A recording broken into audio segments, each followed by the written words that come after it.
आजच्या भागामध्ये पायलचा पान्याला कॉल आलेला असतो आणि ती आवाज बदलून बोलत असते की आमची बँक तुम्हाला लोन देऊ शकते, तुम्हाला लोन वगैरे हवं असेल तर आम्हाला येऊन भेटावं लागेल.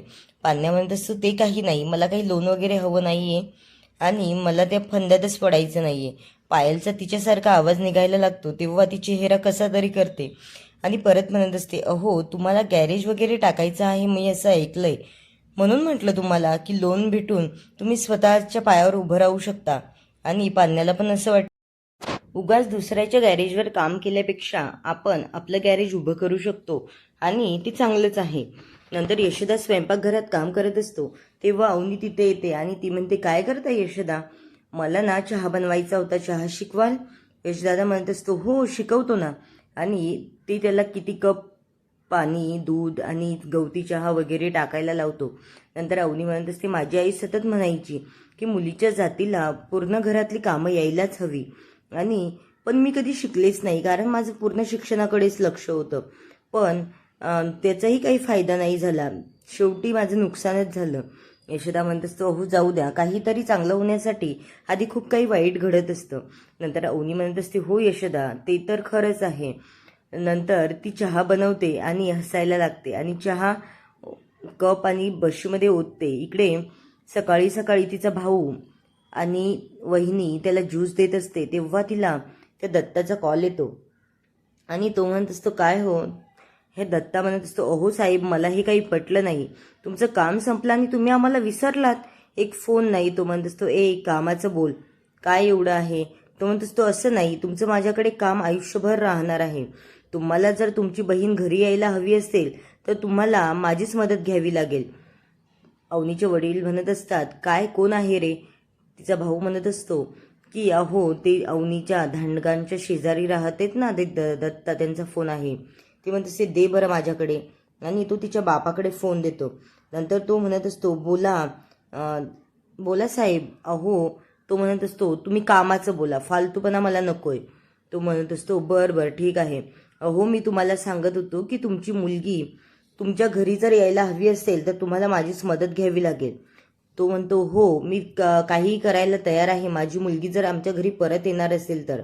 आणि इकडे दत्ता पण खूप खुश होतो कारण त्याला पण हेच हवं असतं की त्याच्या भावाच्या घरी कोणतीही बाई नांदायला नको.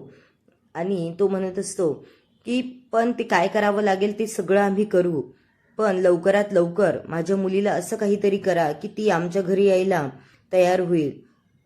आणि फोन ठेवून देतो. तिच्या भावाला म्हणत असतो, एकदा का आपली अवनी आपल्या घरी आली ना, मग त्या मुलांना आणि त्यांच्या बापाला दाखवतोच की आपला काय दरारा आहे तर, आणि त्यांना आयुष्यातून उठवल्याशिवाय मी तर राहणार नाही. मग इकडे यशोदा म्हणत असतो, अहो अवनी, घरात बाई असणं किती महत्त्वाचं आहे हे मला आज कळलं.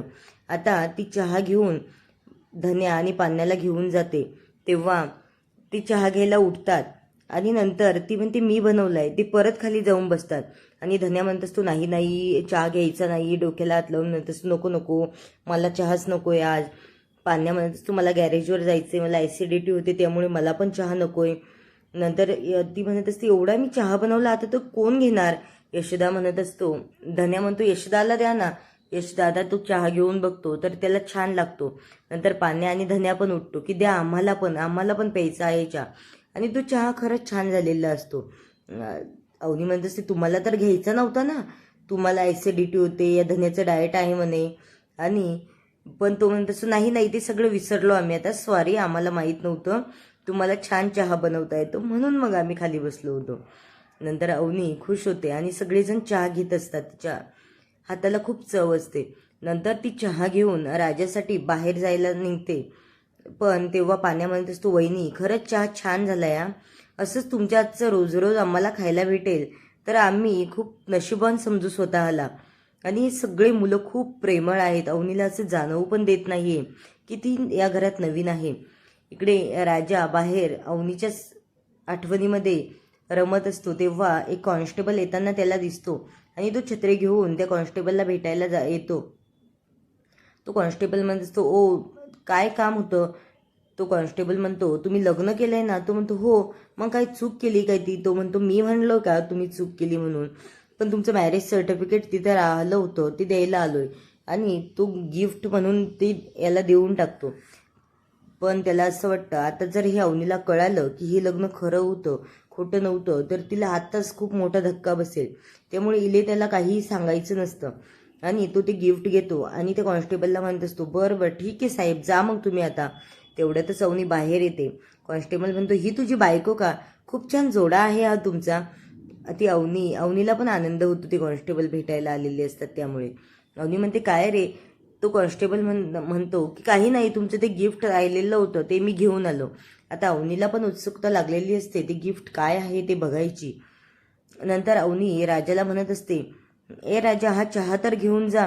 तो कॉन्स्टेबलला काढून द्यायला राजा खूप वेळ म्हणत असतो, जा तुम्ही आता. आणि तो कॉन्स्टेबल निघून जातो. राजा इकडे छत्री ठेवून देतो आणि अवनी त्याला म्हणत असते, ही चहा घे पहिला, काय गिफ्ट आहे मला बघू दे ना. ती त्याच्या हातातून हिसकावून ते गिफ्ट बघायला जाते आणि तो कागद बाहेर काढायलाच निघते. तेवढ्यातच राजा त्याच्या हाताने पायावर चहा सांडून घेतो आणि खूप मोठ्याने ओरडतो. तेवढ्यात अवनी ते कागद पूर्ण तिथे ठेवून देते आणि राजा असा मागून जाऊन ते डॉक्युमेंट वगैरे घेतो आणि कॉटवर आणून ते चादरीखाली लपवतो. नंतर अवनी म्हणत असते, काय आहे रे राजा, स्वतःचा चहा सुद्धा तुला व्यवस्थित घेता येत नाही.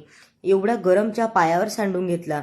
आणि ती ओला पट्ट्या वगैरे आणते त्याला लावायला.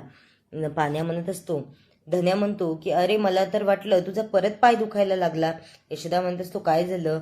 तो म्हणत असतो, त्या दिवशी नाही का वहिनीला त्याने मांडीवर बसून आणलं, त्या दिवशी पण त्याचा पाय असाच दुखायला लागला होता. राजा म्हणत असतो, धन्या गप, उगाच कुठेही तुला मस्करी सुचते. इथे माझ्या पायाला एवढं गरम याने भाजलंय, त्याचं तुला काहीच पडलेलं नाही, उगाच आपलं काहीही फालतूपणा करत असतो. तेव्हा धन्या म्हणतो, सॉरी मी बोलणार नाही आता मध्ये. आणि धन्या लहान असल्यामुळे त्याला सगळ्यांची बोलणी खावी लागतात. पाण्या म्हणत असतो, अरे पण एवढा गरम चहा सांडलाय कसा? यशोदा म्हणत असतो, अरे ती सगळं विचारण्यापेक्षा त्याच्या पायाची आधी मलम वगैरे लावून त्याला थंड होऊ द्या, नंतर विचार, आताच काय मध्ये. आणि हे कुठे पण भांडतच असतात हे चौघीजण जिथे भेटले तिथे. यशोदा मोठा असल्यामुळे त्याला समजावून सांगत असतो. आता अवनी मलम घेऊन येते आणि त्याच्या पायाला मलम लावून देते. नंतर यशोदा म्हणत असतो की ह्याचं काहीतरी सुरू आहे. यशोदाला पण ते डॉक्युमेंट नंतर दिसतात आणि ते मॅरेज सर्टिफिकेट दिसल्याच्या नंतर तो त्याला विचारतोच की हे नेमकं काय आहे. तू तर सांगितलं होतं हे लग्न आम्ही फक्त फॉर्मॅलिटी म्हणून केलेलं आहे, पण हे मॅरेज सर्टिफिकेट वगैरे तुमचं लग्न तर रजिस्टर आहे. हे आता अवनीला कळल्याच्या नंतर पुढे काय होईल हे आपल्याला उद्याच्या भागामध्ये बघायला भेटेलच. इकडे तिची आई म्हणत असते, आपल्या मुलीला धांडगांच्या घरी किती सासुरवास भोगावा लागतोय आणि आपल्या सुनेला आपण कधीच काहीच कोणत्या शब्दाने बोललेलो नाही. बघा ना, आता ही हिला त्रास देत आहे की काय काय माहीत. पण इकडे अवनी तर खूप खुश आहे.